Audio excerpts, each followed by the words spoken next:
Psachim Dafain Zain Amud Aleph, bonjour. Eh bien, nous commençons la Mishnah du Hamoud précédent, d'une dizaine de lignes avant la fin. Matitin, Chamisha Dvarim Baim Betuma. Il y a 5 choses au Beth Amikdash qui on doit approcher même si on est tamé. Si le Rov des Israël sont tmeim, ou si tous les Kohanim sont tmeim, ou si les ustensiles du Beth Amikdash sont tmeim, sont impurs, eh bien, on l'approche Betuma. C'est 5 choses. Alors, on va pas parler du Korban Tamid, parce que le Korban Tamid, on ne mange pas. Le Korban Pessah, on va pas non plus en parler, parce que le Korban Pessah, on l'approche et on le mange. On va parler de 5 choses qu'on approche, mais qu'on ne mange pas parce que il est tamé. Sinon, on l'aurait mangé. C'est quoi ces 5 choses? Chez Baim Betuva, Venan Lechen Betuma, mais on ne les mange pas si on est tamé. À Omer, Korban du Omer qu'on fait le 16 Nissan pour autoriser la consommation de la nouvelle récolte. J'étais à l'Echem, les 2 pains qu'on apporte à Shavuot pour autoriser les korbanot, les nachot qu'on apporte, la farine qu'on apporte au Beth Amikdash, qu'on offre, les offrandes de nouvelle récolte. Les chemapanim, les 12 pains qu'on change Shabbat, on le lit aussi Betuma, Zifre Shalmet Tzibour, les offrandes du Tzibour, de Shlamim de Tzibour, Seir Rosh Chodashim, les boucs de Rosh Chodesh, à Pessah, bon, c'est tout. Voilà. Maintenant, à Pessah Sheba Betuma, Nechal Betuma. Le Pessah qu'on apporte quand on est tamé, bien on le mange aussi quand on est tamé, chez l'Oba Mitrilato et la Lechila. Pourquoi? Parce que tous ces korbanot, au pire, on mange pas, c'est pas grave. L'essentiel, c'est qu'on les ait approchés. Tandis que le korban Pessah, l'essentiel, c'est de le manger. Alors, si on mange pas, on n'a rien fait. Et la preuve, c'est que si on fait un korban Pessah pour quelqu'un qui peut pas manger, il est pas soul. Gemara, alors on va expliquer tout ça. Chamisha les maoutéma. Pourquoi tu me dis qu'il y en a 5? T'avais qu'à dire les 5 sans dire qu'il y en a 5. T'as besoin de préciser. Les maouté, chagigat chamisha asar, des salkadata. Alors, c'est pour exclure la chagiga du 15. Alors, le 15, chacun apporte sa chagiga, son korban chagiga, le 15 Nissan, et puis aussi le premier jour de Shavuot et de Sukkot. Les salkadata ramina kevan des korban tzibour, puis j'aurais pu croire que puisque c'est un korban tzibour, en vérité, c'est pas un korban que le public apporte, c'est un korban que tout un chacun apporte. Donc finalement, ça s'appelle Tzibour, tout le monde ensemble. Mais qui va aller Moed, et Hachem lui a fixé un temps, le 15, titré Touma, donc ça devrait repousser la Touma, parce que tout ce qui a un temps fixe repousse la Touma. Kamash Malan, ça vient nous faire entendre qu'il va des les tachlum min kol shivat, tu peux l'apporter tous les 7 jours. Pendant Chol HaMoed, la suite de la fête, les jours de Chol HaMoed, et la fin, les derniers jours de la fête. L'Odachia Shabbat, ça ne repousse pas Shabbat. D'accord? Ou mais les Shabbat l'Odachia, puisque ça ne repousse pas Shabbat. L'Odachia Touma, ça ne repousse pas la Touma. Parce que c'est tout du même passou qu'on va voir. Du passou qu'on apprend que s'il y a un temps fixe, eh bien, il faut le faire soit Shabbat, soit Betouma. Soit si on est pourquoi tu n'as pas enseigné les boucs qu'on apporte aux fêtes, pendant les fêtes? C'est aussi Tzibour. C'est aussi pour le public. Il dit, attendez, les Zifre Shalmet Tzibour, on l'a déjà dit, Zifre Shalmet Tzibour, les korbanot qui sont offerts par le Tzibour. Alors pourquoi tu me dis les boucs de Rosh Chodashim? Ça aussi c'est Tzibour. On apporte pour tout le monde, chacun n'apporte pas le sien. Il dit, attendez, Zifre Shalmet Tzibour, parce qu'on nous a enseigné que Zifre Shalmet Tzibour. Pardon. Après, il dit, mais on a aussi enseigné Zifre Shalmet Tzibour, donc il n'y a pas besoin d'enseigner Rosh Chodashim, puisque ça fait partie. Après, ils ont répondu, Seiré Rosh Chodashim, Itzaychale. Non, ça, il faut nous le dire, les séries de Rosh Chodashim. Pourquoi? C'est le Katarminaha, l'Optive ou Moed. Et il n'y a pas écrit Moed, il n'y a pas écrit que c'est une fête, Rosh Chodesh. Kamash Malan, des Rosh Chodesh écrit Moed. Ça vient nous apprendre que Rosh Chodesh, ça s'appelle aussi une fête. Ou un événement saint, on va dire. Qui dit Abaye, comme Abaye a dit, Damar Abaye, Tammuz de Aishata, Milouye Malua. Ce Tammuz de cette année, il avait 30 jours. Il était plein, il avait 30 jours au lieu de 29. Dirtiv Kara Lai Moed, Ishba Bachurai, Kakshborchou a appelé le Rosh Chodesh, il a rajouté un jour pour que le Rosh Chodesh tombe, et qu'en fin de compte, on puisse arriver On va expliquer tout de suite au 9 Av à Tisha B'Av. Lishboch Bachurai, c'est-à-dire pour briser mes choisis, mon peuple choisi, pour les briser avec le premier Chorban Beit HaMikdash, destruction du temple, et le deuxième. Maintenant, pourquoi? Lui, il voulait que ça tombe au même moment que où les ministres avaient pleuré. Parce que lorsque les Meraglim sont allés et ils sont revenus, eh bien, on a dit, bon, on va en Eretz Israël, les Israéliens ont dit, ils ont pleuré, ils ont dit quoi? On va aller, ils vont nous massacrer, tout ça. Hachem a dit, vous avez pleuré parce que vous n'avez pas voulu rentrer. Eh bien, maintenant, vous allez pleurer chaque fois qu'il y aura des malheurs, ça sera à cette époque-là. On a vu la destruction du premier Beit HaMikdash, du deuxième Beit HaMikdash, début de la Shoah, etc., etc. Maintenant, pourquoi il fallait qu'il y ait un jour en plus et que Rosh Chodesh tombe le lendemain? Le Rosh Chodesh qu'on a appelé Moed ici, en l'occurrence, un événement saint.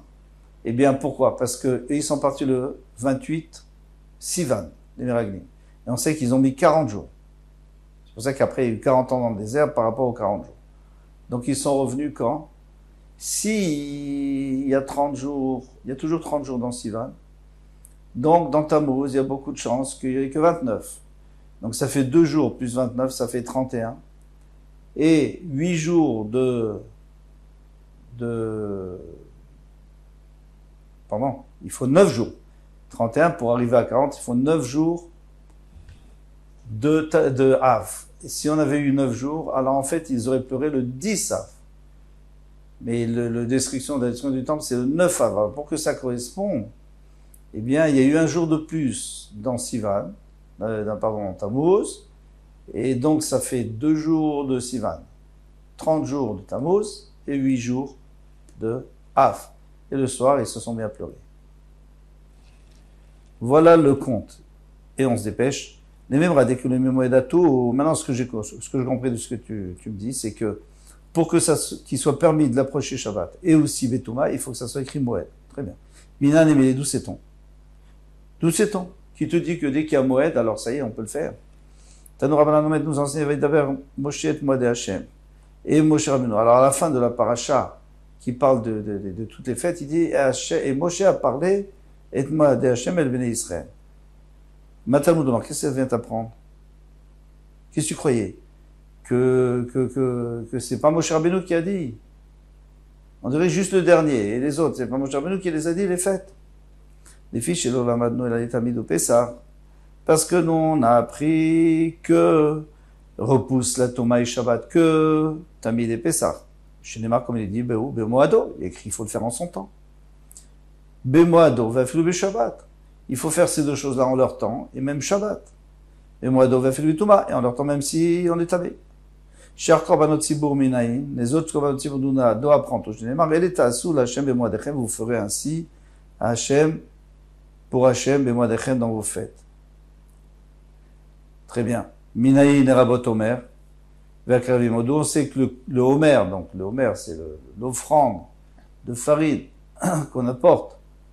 Et les korbanot qui viennent, et le korban qui vient avec. J'étais à l'Echem, les deux l'Echem qu'on apporte à Shavuot, à Kavima, mais ce qui vient avec, les korban qui viennent avec. Tout le monde l'a marre, d'abord Moshe et Moed et Hachem et Bnei Israël, et Moshe Rabbeinu a dit, il a expliqué les Moed et Hachem et Bnei Israël. Donc ce passage vient nous apprendre que de la même manière que normalement tout ce qui est Bemoado, tout ce qui se fait en son temps, eh bien on est obligé de le faire des Shabbat ou Betouma, Shabbat et Touma, eh bien, d'abord Moshe et Moed et Hachem, de tout ce que Moshe Rabbeinu a dit que c'était les Moed et Hachem, alors il faut le faire aussi Shabbat ou Betouma.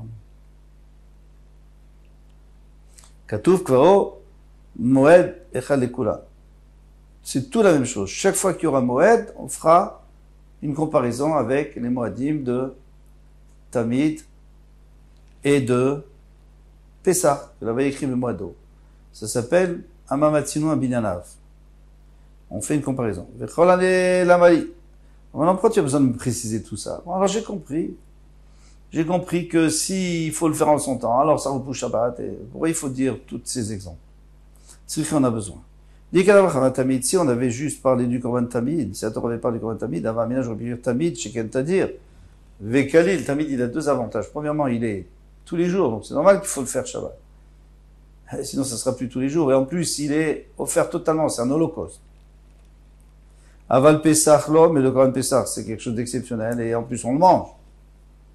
Comme Hashman, que même le Korban Pesach, il faut le faire en son temps, soit Shabbat, soit Betouma. Viket Avraham Pesach, ici, la Torah avait dit juste Pesach, Pesach, ou chez Anush Karet. Le Pesach, lui, il est Anush Karet.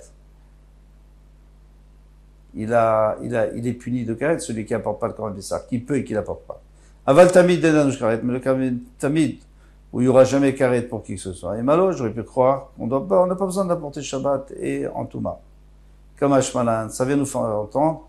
C'est pour ça que la Torah a eu besoin d'écrire ces deux-là. Très bien. Mais maintenant, pourquoi est-ce que j'apprends pas de ces deux-là pour tous les autres? Avec ce Binyanav. Binyanav, c'est-à-dire, de la même manière que Shabbat, que Pessah et Tamid est écrit Bemoado et il faut le faire Shabbat, alors tous les autres aussi. Et si on t'aurait dit que les deux, avoir Minajor et Penséan, et où Yeshben Satramo, eh bien, ces deux-là, ils ont tous les deux une khumra, quelque chose de sévère. Pourquoi? Tamid Tadir. Et Khalil, le Tamid, lui, il est Tadir. Et Khalil, lui, il est fréquent tous les jours, et il est quotidien, et il est aussi entièrement Hachem. Pessah Shonush Karet. Le Pessah, lui, et Chav Karet, s'il ne le fait pas. Aval Shah Korban Tzibur et Malon, mais j'aurais pu croire que les autres Korban Tzibur, peut-être que pas, peut-être qu'ils n'ont pas besoin, ça ne repousse pas Shabbat et Touma. C'est pour ça que la Torah dit, l'État sous l'Hachem et Madrem, vous les ferez en leur temps. En leur temps, ça veut dire, tout cela, il faut les faire en leur temps, et pas seulement Pesach et Tamid. Si la Torah avait seulement écrit qu'il faut faire cela avec Madrem, avant, mais j'aurais pu dire Shar, Korbanot Tzibur, Avaim Lecha, Père. Tout ça, c'est les Korbanot Tzibur qui viennent pour faire une kapara, pour pardonner au peuple d'Israël. Aval Omer, ou Shtalechem, mais le Omer et les deux pains. D'Elmaim Lecha, Père. On sait très bien que c'est pas venu comme kapara, et la latir berloin, mais c'est juste pour permettre la nouvelle récolte. Ninhu. La latir d'Allemagne, ils viennent juste pour, là, j'aurais pu croire que cela, ils repoussent pas le Shabbat et la Touma. Kamashma la, c'est pour ça qu'on vient nous faire entendre. Si la Torah avait dit seulement Omer et Shte Alechem, et on aurait pu apprendre les autres qui sont pires. Avamina, Draba, Omer et Shte Alechem d'Alimé. Moi j'aurais pu dire, le Omer et Shte Alechem, ils sont puissants puisqu'ils viennent permettre toute la récolte. Avananachlo, mais ceux-là non, les autres non, c'est juste pour les chaper, c'est moins grave. Kamashmala, c'est pour ça qu'il faut venir nous dire. Vous voyez qu'on dit une chose et son contraire. Au début, on dit que le fait d'être mechaper, de pardonner, c'est plus grave et il faut le faire en son temps. Et une fois, on nous dit que non, pour permettre, il faut le faire en son temps parce que c'est plus grave. C'est toujours comme ça. Si la Torah nous dit une chose, moi je dis, ah, cette chose-là, d'accord, c'était grave. C'était sévère, c'était grave, c'était chamour. Donc d'accord. Mais les autres choses, non. Et s'il me dit l'autre chose, alors je dis, alors, moi, ça, c'est chamour. Chaque fois, je trouve une raison pour dire que je peux pas apprendre ici parce que finalement, si tu apprends et que tu devais pas apprendre, tu vas transgresser Shabbat et tu vas transgresser Touma. C'est très grave. Donc il faut des preuves. Bon, maintenant on a des preuves pour tout. Savoir de l'école alma Touma Troya Betsibo. Jusqu'à présent, on pensait que la Touma Troya Betsibo. Alors ça c'est une grande marloquette dans le chasse. Quand on a permis la Touma, est-ce qu'elle est repoussée ou elle est permise? C'est pas la même chose. Quelle est la différence? Par exemple, je cherche un exemple. On a l'obligation de faire le Korban Tamid. Ou le Korban Pessah, ou n'importe quoi. Bon, le Korban Pessah, c'est tout le monde qui fait. Mais on doit faire un Korban Tzibur. Et ceux qui sont là pour travailler, tous les konim qui sont de service ce jour-là, sont tmeim. Si tu me dis que Touma ou Travé Tzibur, que la Touma elle est permise, alors ils vont apporter eux. Mais si tu dis qu'elle est repoussée, c'est-à-dire quoi qu'elle est repoussée? C'est-à-dire que on peut repousser si on n'a pas le choix. Mais il faut d'abord chercher d'autres kohanim. Parce qu'il y a des kohanim qui sont là pour la semaine. Il y a toute une garde pour la semaine. Et chaque jour, il y a un septième de cette garde qui est de garde. Mais si ils sont tmeim, tu peux très bien prendre une autre garde, il n'y a aucun problème. Ils sont là. Ils sont prêts. Alors si tu me dis outra betsibour, si tu me dis que c'est permis, laisse-les faire, de toute façon c'est mouta. Si tu dis que c'est trouillard, c'est repoussé si on n'a pas le choix. Mais si on a le choix, il faut le faire. Et il y a encore beaucoup d'autres exemples où ça pourra faire une différence. Mais en tous les cas, revenons à notre Gemara. Alors, tout le monde pense que trouillard betsibour, elle est juste repoussée. Ou baïtzitz les ratzot. Donc il faut utiliser le tzitz pour agréer. C'est-à-dire que pour que le korban soit agréé, normalement, le korban ne devrait pas être agréé, puisque la touma, elle a juste été repoussée, mais c'est vraiment parce qu'on n'a pas le choix. Elle ne devrait pas être agréée. Mais le tzitz, on sait que le tzitz, c'est-à-dire le fronteau que met le Kohen sur son front, c'est lui qui permet d'agréer les corbanotes qui ne sont pas comme il faut. Parce qu'en réalité, il n'y a personne qui dit que la touma est vraiment permise. Si elle est permise, alors il n'y a même plus besoin du tzitz. Et la Rabbi Yehuda, il n'y a que Rabbi Yehuda. Bon, la Rabbi Yehuda, lui, oui. Parce qu'il y a écrit dans une braïta, tzitz ben sheeshnon mitzro. Le tzitz, soit que le Kohen Gadol l'a sur son front, soit qu'il ne l'a pas sur son front, Meratse, il va agréer des corbanotes qui sont pas comme il faut. Divrei Rabbi Shimon, ce sont les paroles de Rabbi Shimon. Rabbi Yehuda Omer, Odeu al Mitzro Meratse, lui dit que non, si c'est sur son front, eh bien, dans ce cas-là, ça agrée le korban, par exemple, qu'on a apporté Betouma, ou non, il lui dit pas Betouma, il dit un korban qui est pas bien. En Odeu al Mitzro, mais s'il est pas sur son front, il nous Meratse. Amarlo, Rabbi Shimon lui dit, mais alors, d'après toi, ça va pas, parce que le Kohen Gadol Yom Kippourim, mais tu vois bien que le Kohen Gadol Yom Kippourim, quand il fait la avoda dans le Kodesh Kodashim, il a le droit de mettre les habits en or, il met que des habits en lin. Parce que l'or, on rentre pas au Kodesh Kodashim, parce que l'or, malheureusement, ça rappelle la faute du Hegel. Chez Noal Mitzro, eh bien, dans ce cas-là, il est pas sur son front, et Omeratse, pourtant, on sait qu'il a agréé les corbanotes, qui ont été approchés Betouma, à Yom Kippour. Même s'il n'est pas sur son front. Alors, qu'est-ce qu'on voit d'ici? On voit d'ici qu'on n'a pas besoin, on voit d'ici qu'on n'a pas besoin que ça soit sur le front. Amarlo, Rabbi a répondu, chez Touma Outra Betsibour. Mais non, Touma Outra Betsibour, ça a été permis, il n'y a même pas besoin du tzitz. C'est pas une preuve, ça. S'il y avait besoin du tzitz, alors c'est sûr qu'il doit être sur son front. Et puisque là, il n'y a pas besoin, alors il n'est pas sur son front, c'est pas grave. Miklal de Rabbi Shimon Savar, Touma Trouya Betsibour, mais Rabbi Shimon, lui, il pense, Touma Trouya Betsibour. Elle est repoussée, mais elle n'est pas vraiment permise. Il dit, maintenant, le tzitz, tout le monde est d'accord qu'il peut pas être meratse, il peut pas agréer le korban Betouma pour pouvoir le manger. Ça, c'est sûr, parce qu'on a dit qu'on peut pas le manger. Il n'y a aucun tana qui permet, qui autorise le tzitz, qui dit que le tzitz peut autoriser de manger un korban qui est tamé. On parle des korbanot sibour, qu'on a le droit d'approcher, comme on a vu dans la Mishnah, les 5 korbanot sibour qu'on a le droit d'approcher. On excuse le tamid que de toute façon on ne mange pas, et le korban pessar que de toute façon on le mange. Eh bien, il n'y a que Rabbi Eliezer qui dit que le tzitz peut autoriser à manger. Et la Mishnah ne va pas comme lui, parce que la Mishnah dit qu'on ne peut pas manger. Et Tania, Rabbi Eliezer, on va tzitz meratze ala achilot. Rabbi Eliezer dit qu'on peut manger grâce au tzitz. Rabbi Yossi Omer en tzitz meratze ala achilot. Rabbi Yossi dit que non. Nema matin delo qui Rabbi Yoshua. Maintenant, notre Mishnah ne va pas aller comme Rabbi Yoshua. Pourquoi? Et Tania, on va voir tout de suite Rabbi Yoshua. Et Tania, Vasita olotecha avasar ve'adam. Et tu feras tes holocaustes, la chair et le sang. C'est-à-dire tu les brûleras. Mais non, le sang on asperge, la chair tu la brûles. Sur Mizra, Rabbi Yoshua Omer, imen dam, en basa, imen basa, en dam. S'il n'y a pas de viande, eh bien, s'il n'y a pas de sang, c'est-à-dire le sang, on peut plus l'asperger parce qu'il s'est renversé, eh bien, tu peux pas manger la viande.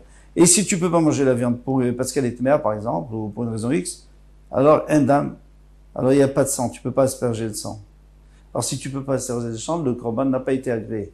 Et puisqu'on dit que les korbanos sont agréés betouma, donc c'est une preuve qu'on peut manger la viande. Et alors voilà, donc Rabbi Yoshua et la Mishnah, ils s'entendent pas, parce que là, dans la Mishnah, on dit que malgré qu'on peut asperger le sang et qu'il est cachère, le sang, la viande, on la mange pas. Rabbi Eliezer Omer, Rabbi Eliezer dit, Dama fad pishen basa, tu peux asperger de sang même si tu ne pourras pas manger la viande. Donc la Mishnah va d'après lui. Je n'ai marre comme écrit Dan Zvachecha Yeshafer, et le sang de tes offrandes va être versé. Alors, donc ça, c'est bon. Il est versé, c'est bon. Même si tu manges pas. Alors maintenant, pourquoi on a mis à Bassar Ve'adam? C'était ça toute la preuve de Rabbi Yoshua. C'est que le Bassar et le Dam, ils sont à la même école. Si tu peux manger la viande, tu peux verser le sang, tu peux verser le sang, tu peux manger la viande, mais le contraire, non. Le malheur, c'est pour te dire, Madame Bezrika, Avassar Bezrika. Aucun rapport. C'est pour te dire que la chair et le sang, c'est pas un problème de Touma. C'est un autre problème. De la même manière que le sang, tu te jettes sur le misbéach, bien la viande aussi, tu la jettes sur le misbéach. C'est-à-dire que le Kohen, il le pose pas sur le misbéach, il le jette. Pourquoi? Donc on sait qu'il est obligé de le jeter. Pourquoi il est obligé de le jeter? Pourquoi il ne pourrait pas le poser? Et Veomer, Lul Katan Yesh Ben Kevesh la misbéach. Alors, et ça on a déjà vu autre part, c'est que quand on arrivait à la fin de la pente, avant le misbéach, il y avait un creux. Et donc on pouvait pas, un vrai creux, donc on devait jeter la viande de l'autre côté. Voilà, ça c'est le